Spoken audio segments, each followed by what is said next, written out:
in the life of the 20s. The 1920s was a time full of jazz, flappers, and dance.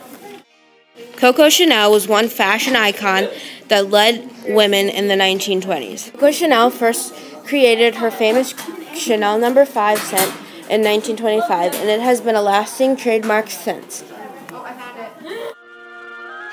Coco Chanel opened her first shop in 1912 in the Rue Cambon in Paris. This was after a spell of nursing during the First World War. Coco Chanel was not only on the 100 most influential people from the 1920s, but she was the only designer to be included. Being an important part of the 1920s, Coco Chanel's fashion symbolized some of the social and political changes in the 1920s, such as the huge change in women's fashion.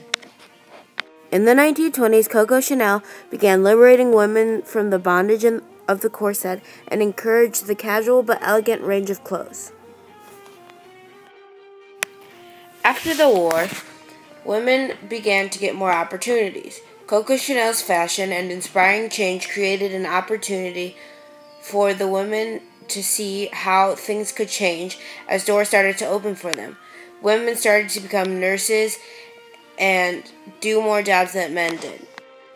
Coco Chanel helped create women's clothing that was simpler and more practical. She also introduced trousers and suits for women, which is something that had never been done before. In this, she designed a way for women to express themselves. After the 1920s, Coco Chanel retired from the fashion business. In 1960, she made a comeback when she saw men's fashion overshadowing women's. This comeback would be iconic, considering that she raised women's fashion once again.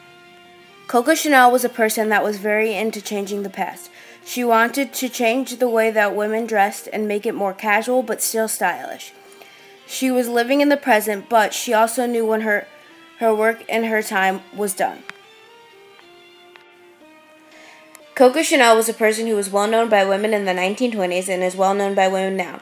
In the beginning of her celebrity years, she was very personal with her birthplace and when she was born, but she always told what she believed in. As Coco Chanel opened the fashion gates for women and embedded her name in history, Oprah is a modern-day figure that opened the gate for women in broadcasting, but brought it much further as she tells her story that inspires not only women, but men too. She also did not start from that much, but yet gives so much. In 15 years, I will tell my students about how Coco Chanel embodied change. I will tell them life is full of change and that people who don't accept it will stay in the past. As time moves on, you will be wondering what if. So what if the 20s didn't come? What if women never changed? What if people like Coco Chanel didn't change the way of life for women? So it's okay not to like change. You need to learn how to accept it so you will be better off in the future. And so you won't have to think, like so many others, what if? I would love to be friends with Coco Chanel. She was a strong woman figure that could teach me a lot about myself. I think her life's lessons would help teach me and help others in the present day.